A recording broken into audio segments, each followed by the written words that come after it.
मित्रांनो, स्वस्तिक चिन्ह हे मंगलतेचं प्रतीक आहे. जर आपण घरात किंवा ऑफिसमध्ये, उद्योगधंद्याच्या ठिकाणी योग्य दिशेला आणि योग्य स्थळी जर हे चिन्ह काढलं, रेखाटलं, तर मित्रांनो आपल्याला अपेक्षित असलेला लाभ नक्की मिळतो. जर तुमच्या जीवनात खूप सारी दुःख आहेत, संकट आहेत किंवा धनप्राप्ती होत नाही, तुमच्या घरात गरिबी आहे किंवा घरामध्ये क्लेश आहेत, घरामध्ये सुख शांती नाहीये, अशा अनेक समस्यांसाठी योग्य प्रकारे काढलेलं स्वस्तिक चिन्ह हे या सर्व समस्या नक्की दूर करतं. मित्रांनो, तुम्हाला माहित असेल की कोणत्याही सण उत्सवाच्या वेळी किंवा कोणतंही मंगल कार्य प्रारंभ करताना आपण स्वस्तिक काढतो आणि या स्वस्तिक चिन्हाची पूजा केली जाते. असं म्हणतात की स्वस्तिक चिन्हाची पूजा श्री स्वामी केल्याने समर्थ. नमस्कार. कोणतंही कार्य किंवा जे पिवळी मंगल कवडी कार्य चिन्ह आपण करणार आहोत लक्ष्मी मातेचं ते स्वरूप कार्य पिवळी सफल कवडी होतं. असे मानली जाते. तुम्हाला हिंदू घराच्या दरवाजावर धर्मशास्त्रानुसार स्वस्तिक चिन्ह कवडी हे लावायची. विघ्नहर्ता श्री हा उपाय गणेश केल्याने आणि तुम्हाला धनाची धनप्राप्ती देवता व माता लक्ष्मीला लक्ष्मी प्रसन्न करण्यासाठी यांचं आहे. प्रतीक आहे. पैसा आणि टिकत म्हणून नाही. ज्या ठिकाणी हे दरिद्रता स्वस्तिक खूप असेल जास्त प्रमाणात त्या असते. ठिकाणची नकारात्मक ऊर्जा पिवळी बाहेर कवडी पडते. म्हणजेच त्या महालक्ष्मी. ठिकाणी सकारात्मक ऊर्जा वाहू लागते. महालक्ष्मी कवडी विघ्नहर्ता असे मानले गणेशांच्या जाते. कृपेने त्या एक ठिकाणची कवडी जर सर्व तुम्ही धारण संकट केली, दूर होतात धारण आणि म्हणजे माता गळ्यात लक्ष्मी घातली त्या किंवा घरामध्ये सुख समृद्धी निर्माण करते. त्या घरात, त्या ऑफिसमध्ये, त्या उद्योगधंद्याच्या ठिकाणी बरकत निर्माण होते. मित्रांनो, या स्वस्तिकचं महत्व खूप मोठं आहे. या स्वस्तिकमध्ये असणाऱ्या ज्या 4 रेषा आहेत, या 4 रेषा 4 दिशांचं प्रतिनिधित्व करतात. पूर्व दिशा ही अग्निदेवांची दिशा, पश्चिम दिशा इंद्रदेवांची दिशा, उत्तर दिशेला वरुण देव, तर दक्षिण दिशा ही सोमदेवांची दिशा आहे. या चारही देवतांचं प्रतीक म्हणजे या 4 रेषा आहेत. या 4 रेषा 4 वेदांचं प्रतीक आहेत. ऋग्वेद, यजुर्वेद, अथर्ववेद आणि सामवेद हे 4 वेद म्हणजे या 4 रेषा आहेत. मित्रांनो, या सृष्टीची निर्मिती ज्या ब्रह्मदेवांनी केली, या ब्रह्मदेवांच्या 4 मुखांचं प्रतीक म्हणजे स्वस्तिक मधील या 4 रेषा. या 4 रेषा 4 पुरुषार्थ, 4 आश्रम आणि 4 देव ब्रह्मा, विष्णू, महेश आणि श्री गणेश यांचं प्रतीक आहेत. या स्वस्तिकचा जो मध्य बिंदू आहे, हा भगवान श्रीहरी श्री विष्णूंची नाभी दर्शवतो की ज्या नाभीतूनच भगवान ब्रह्मदेव उत्पन्न झाले होते, प्रकट झाले होते आणि या ब्रह्मदेवांनी त्या संपूर्ण सृष्टीची निर्मिती केलेली आहे. मित्रांनो, केवळ हिंदू धर्मच नव्हे तर बौद्ध, जैन, हडप्पा संस्कृती तसंच इतर अनेक धर्मांनी सुद्धा या चिन्हाचा स्वीकार केलेला आहे. अगदी प्राचीन काळात पाहिलं तर प्राचीन ग्रीक संस्कृतीने सुद्धा स्वस्तिक चिन्ह अंगीकारलेलं दिसून येतं. थोडक्यात काय तर मित्रांनो, हे चिन्ह शौर्य, विजय, प्रेम, रोमांच, साहस इत्यादी अनेक गुणांनी परिपूर्ण आहे. हे चिन्ह ज्या ठिकाणी असेल त्या ठिकाणी शारीरिक आणि मानसिक स्वरूपाचे कोणतेही रोग उत्पन्न होत नाहीत. मित्रांनो, स्वस्तिकचं महात्म्य आता तुम्हाला समजलं असेल. आता आपण पाहूया की आपण नक्की स्वस्तिक कुठे काढावं जेणेकरून आपल्या जीवनातील अनेक समस्या दूर होतील. मित्रांनो, तुमच्या जीवनात जर मोठ्या प्रमाणात शत्रू पीडा असेल, तुमचे शत्रू जर तुम्हाला खूप त्रास देत असतील, तर मित्रांनो अशा वेळी आपल्या मुख्य दरवाजावर, जो आपल्या घराचा मुख्य दरवाजा आहे, द्वार आहे, या मुख्य दरवाजावर आपण हळदीने स्वस्तिक अवश्य काढा आणि या स्वस्तिकची पूजा करा. तुम्हाला शत्रू पीडेपासून मुक्ती मिळेल. तुमचे शेजारी पाजारी किंवा तुमच्या ऑफिस मधले तुमचे कलिग जर तुम्हाला खूप त्रास देत असतील तर हा उपाय अत्यंत चांगला आहे. मित्रांनो, तुमच्या घरात जर वास्तू दोष असतील, कोणत्याही प्रकारचा वास्तू दोष असेल, तर आपल्या घराच्या मुख्य दरवाजावर 6.5 इंचांचं स्वस्तिक आपण बनवावं किंवा बाजारामध्येही हे स्वस्तिक मिळतात. 6.5 इंचाचं स्वस्तिक आपण लावावं. अनेक प्रकारचे वास्तू दोष याने दूर होतात.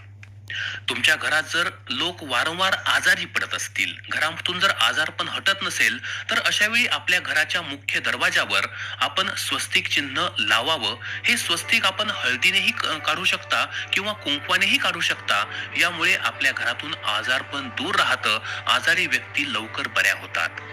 तुमच्या जीवनात जर खूप मोठ्या प्रमाणात प्रॉब्लेम चालू असतील, अनेक समस्या आणि अडचणी येत असतील, तर अशा वेळी मित्रांनो बाजारात मिळणारं पंचधातूंचं स्वस्तिक आपण प्राणप्रतिष्ठा करून आपल्या घराच्या मुख्य दरवाजाच्या चौकटीवर लावावं. लक्षात घ्या, दरवाजावर लावायचं नाहीये. आपल्या दरवाजाची जी चौकट आहे या चौकटीवर वरच्या बाजूस लावावं. मित्रांनो, खूप लवकर तुम्हाला तुमच्या जीवनातील समस्यांपासून निजात नक्की मिळेल. ज्यांना धनप्राप्ती करायची आहे, ज्यांच्या घरात गरिबी आहे, ज्यांच्या घरात 18-20 दारिद्र्य आहे, दरिद्रता आहे, अशा लोकांनी आपल्या घराचा जो उंबरठा आहे, होय उंबरठा असायला हवा, या उंबरठ्याच्या दोन्ही बाजूंवर एक एक स्वस्तिक काढावं. हे स्वस्तिक आपण कुंकवाने काढायचं आहे किंवा लाल रंगाच्या कोणत्याही वस्तूने काढायचं आहे. तर असं हे लाल रंगाचं स्वस्तिक काढून त्यावरती एक एक मुठभर तांदूळ आपण ठेवायचे आहेत. तांदळाची ढेरी करायची आहे, तांदळांना अक्षत असं म्हणतात. आणि त्यानंतर या तांदळांच्या ढिगावर आपण एक सुपारी की जी लाल रंगाच्या धाग्याने बांधलेली आहे, सुपारी भोवती लाल रंगाचा धागा गुंडाळायचा आहे आणि अशी ही सुपारी आपण या तांदळाच्या ढेरीवर ठेवायची आणि त्याची आपण दररोज पूजा करायची.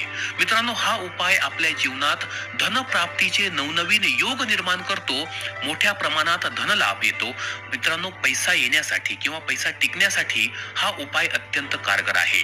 ज्यांना शक्य होईल त्यांच्यासाठी अजून एक उपाय मित्रांनो, माता लक्ष्मीस प्रसन्न करण्यासाठी एक चांदीचं स्वस्तिक आपण आपल्या घराच्या पूर्व दिशेला असणाऱ्या भिंतीवर लावा. होय, चांदीचं स्वस्तिक पूर्व दिशेला असणाऱ्या भिंतीवर लावा आणि या स्वस्तिकवर नवरत्न लावण्यास विसरू नका. मित्रांनो, हा उपाय माता लक्ष्मीस शीघ्र प्रसन्न करणारा उपाय आहे. अनेक जणांच्या मुख्य दरवाजासमोर एखादं झाड किंवा एखादा मोठा खांब येतो. अशा वेळी मित्रांनो, याला द्वार वेद असं म्हणतात आणि त्यामुळे सुद्धा घरात अनेक अडचणी निर्माण होतात. अशा वेळी आपण आपल्या घराच्या मुख्य दरवाजावर दररोज एक स्वस्तिक नक्की रेखाटा. हे स्वस्तिक लाल रंगाचं असावं. अशा स्वस्तिकमुळे द्वारवेद नष्ट होतो, घरात सुख समृद्धी नांदू लागते. जे लोक व्यापार करतात, ज्यांचा उद्योग आहे किंवा व्यवसाय आहे, अशा लोकांनी आपल्या उद्योगधंद्याच्या ठिकाणी उत्तर दिशेला असणाऱ्या भिंतीवर हळदीने स्वस्तिक बनवावं. अगदी दररोज नित्यनियमाने हळदीने स्वस्तिक बनवावं आणि त्याची पूजा करावी. मित्रांनो, असं हळदीने बनवलेलं स्वस्तिक आपल्या उद्योग व्यवसायात मोठ्या प्रमाणात वृद्धी करतं. उद्योग व्यवसायातून प्रचंड नफा आपल्याला प्राप्त करून देतं. मित्रांनो, स्वस्तिकचा वापर अजून एका ठिकाणी अत्यंत चांगल्या प्रकारे करता येतो. आपलं जे देवघर आहे, या देवघराच्या समोर आपण एक स्वस्तिक बनवावं.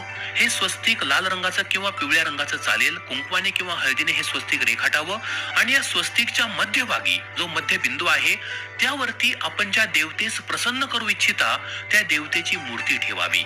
मित्रांनो, असं केल्याने ती देवता खूप लवकर प्रसन्न होते. तसंच आपण या ठिकाणी आपल्या इष्टदेवतेची मूर्ती सुद्धा ठेवू शकता की ज्यामुळे आपले इष्टदेव किंवा आपले जे काही कुलदेवता आहेत ते खूप लवकर प्रसन्न होतील.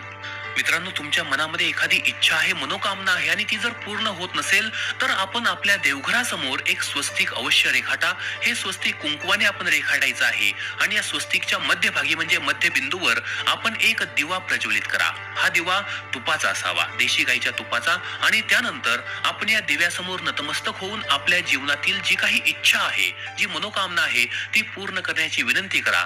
मित्रांनो, ही मनोकामना, ही इच्छा खूप लवकर पूर्ण होते. जोपर्यंत ती पूर्ण होत नाही तोपर्यंत अशाच प्रकारे आपण हा उपाय करत जा. ज्या लोकांना रात्री व्यवस्थित झोप लागत नाही किंवा जे लोक सतत बेचैन असतात, जीवनामध्ये अनेक समस्या आहेत आणि रात्री झोप लागत नाहीये, अनिद्रा आहे, तर अशा वेळी अशा लोकांनी आपली जी तर्जनी आहे म्हणजे आपल्या अंगठ्याजवळचं जे बोट आहे त्या बोटावर एक स्वस्तिक बनवा. होय, एक स्वस्तिक बनवा आणि त्यानंतर आपण झोपी जा.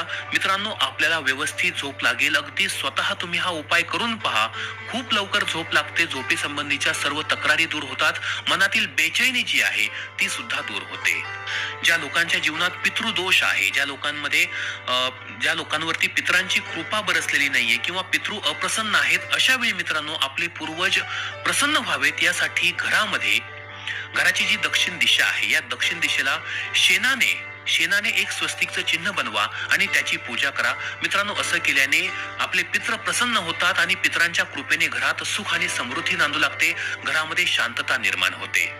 जर घरामध्ये मोठ्या प्रमाणात अशांती असेल, वादविवाद होत असतील, घरातील लोक एकमेकांशी सतत भांडत असतील, घरातील लोकांमध्ये जर प्रेमभाव उरलेला नसेल तर अशा वेळी आपल्या घराचा जो ईशान्य कोपरा आहे या ईशान्य कोपऱ्यात जा. ईशान्य कोपऱ्या म्हणजे कोणता, तर पूर्व आणि उत्तर दिशेच्या मधली दिशा. तर या कोपऱ्यात जाऊन उत्तरेकडच्या भिंतीवर आपण एक हळदीने स्वस्तिक बनवा आणि या स्वस्तिकची पूजा करा. मित्रांनो, असं केल्याने आपल्या घरात सुख शांती निर्माण होते. घरातील वादविवाद कमी होतात, वादविवाद नष्ट होतात. मित्रांनो, तुम्ही कोणतंही शुभ कार्य ज्यावेळी सुरू करता तेव्हा त्या शुभ कार्याच्या प्रसंगी एक लाल रंगाचं स्वस्तिक अवश्य काढत जा आणि हे स्वस्तिक काढण्यासाठी तुम्ही केशरचा वापर त्या ठिकाणी करू शकता किंवा तुम्ही कुंकू वापरू शकता, सिंदूर वापरू शकता. ते जे मंगल कार्य आपण करणार असाल त्या मंगल कार्यात नक्की सफलता आपल्याला प्राप्त होईल. मित्रांनो, स्वस्तिक संबंधी अजून एक महत्वाची गोष्ट, जर तुम्हाला कुणाचीही नजर लागलेली असेल आणि ही नजर कोणत्याही उपायाने जर उतरत नसेल, तर होळीच्या रात्री, होळी हा जो सण असतो, या होळीच्या रात्री जेव्हा तुम्ही होलिका दहन कराल, हे होलिका दहन केल्यानंतर एक भुर्जपत्र घ्या. त्याला भोजपत्रही असं म्हणतात. तर हे भुर्जपत्र घ्या आणि या भुर्जपत्रावर कोळशाचा वापर करून एक स्वस्तिक रेखाटा आणि असं हे भुर्जपत्र आपण आपल्या गळ्यात किंवा आपल्या हातामध्ये धारण करा. आपल्या गळ्यात तुम्ही ते बांधू शकता किंवा त्या भुर्जपत्राची घडी करून, बारीक घडी करून ती तुम्ही तुमच्या हातावर सुद्धा दोऱ्याच्या सहाय्याने बांधू शकता. मित्रांनो, कोणत्याही प्रकारची बाधा असेल, भूतप्रेत असेल किंवा कोणतीही काळी जादू असेल, ती या प्रयोगाने दूर होते. जर तुमच्या घराला किंवा तुमच्या उद्योग व्यवसायाच्या ठिकाणी नजर लागलेली असेल, तर मित्रांनो, अशी ही वाईट नजर उतरवण्यासाठी आपण आपल्या घराची जी मुख्य दरवाजाची भिंत आहे, या मुख्य दरवाजाच्या भिंतीवर होळीच्या रात्री कोळशाने एक स्वस्तिक बनवा. कुठे बनवायचंय? जो आपल्या घराचा किंवा उद्योग व्यवसायाचा मुख्य दरवाजा आहे, त्या मुख्य दरवाजाच्या भिंतीवर किंवा त्या दरवाजावरच आपण कोळशाने एक स्वस्तिक बनवा. मित्रांनो, आपल्या घराला किंवा आपल्या उद्योगधंद्याला लागलेली वाईट नजर सुद्धा या हरिओम.